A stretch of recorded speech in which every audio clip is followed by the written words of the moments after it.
soc Marta i estudie primer de batxillerat en l'IES número 3 de Dénia. Avui vos vinc a parlar sobre Tractatus Logico-Philosophicus. Aquest és un llibre sobre filosofia i el qual l'autor és Ludwig Joseph Johann Wittgenstein i ell és de nacionalitat austríaca.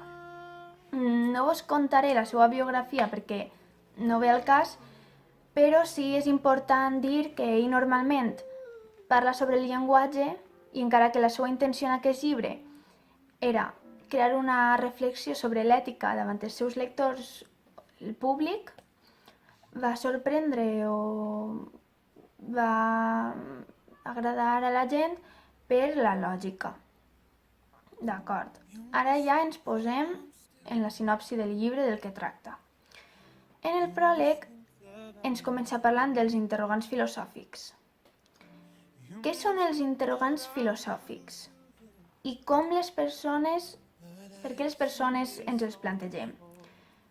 Aleshores ell ens dona una conclusió, ens ho defineix, i diu que és perquè nosaltres mateixos no comprenem la lògica del nostre llenguatge. Aleshores, lògica i llenguatge serà essencial en aquest llibre.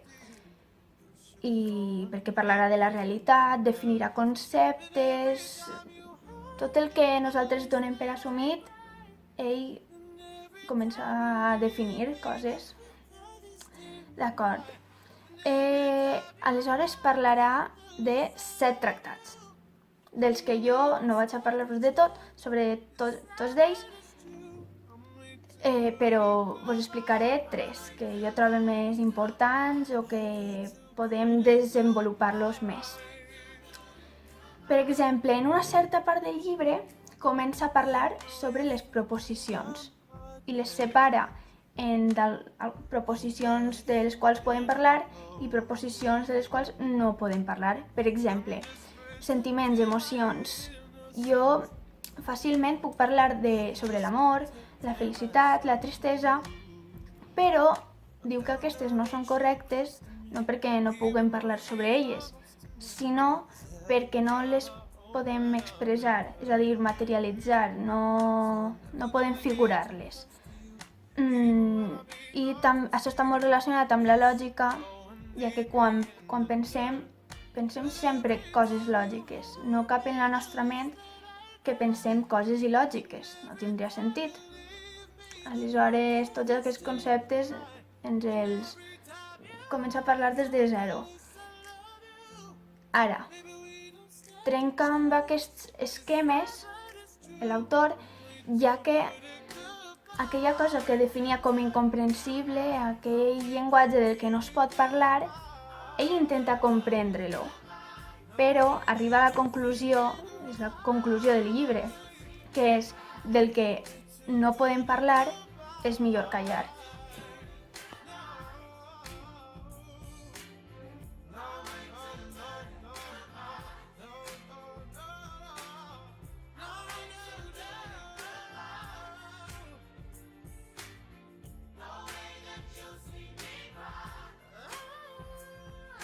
I bé, ara vaig a explicar-vos breument els tractats que havia dit que considerava més importants.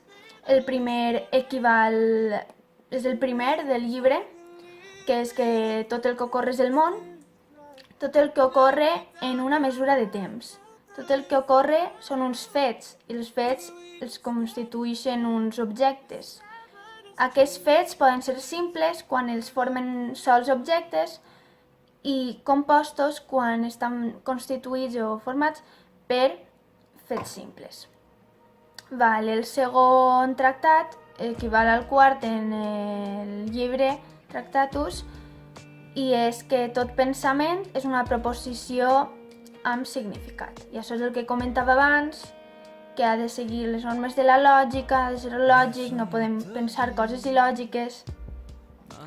I el sèptim i últim del llibre, que és la base del llibre, la raó per la qual s'escriu, és de tot el que no podem parlar, hem de callar.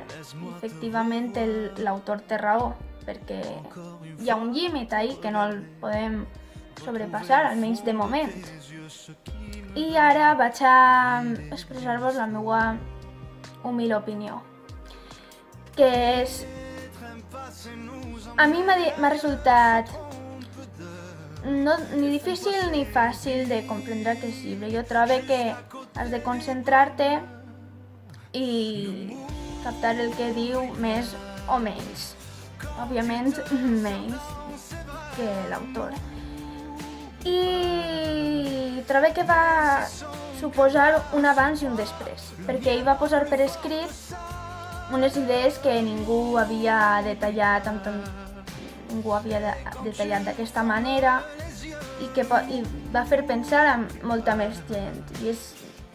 I qui expressa per escrit innova, fa que evolucione la societat i evolucione les idees. És important que aquest autor publicara aquest llibre. I ja està. Gràcies.